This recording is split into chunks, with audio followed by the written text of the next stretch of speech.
నమస్తే, welcome to KR TV. నేను మీ క్రాంతి.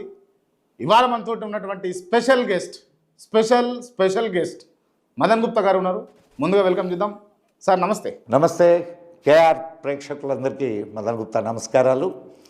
చాలా చక్కటి ఇంటర్వ్యూ మీరు చూడబోతున్నారు అనుకుంటున్నాను.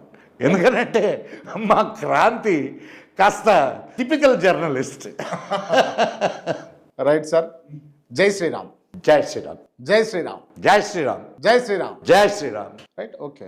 అంటే జనరల్గా నేను మిమ్మల్ని అడగదలుచుకున్నటువంటి ప్రశ్నలు ఏంటి అని అంటే, అసలు రామాయణం నిజంగా జరిగిందంటారా? జరగలేదంటారా? జరిగిందా అని నేను అడుగుతున్నాను మిమ్మల్ని. జరగలేదా అని అడుగుతున్నాను నేను.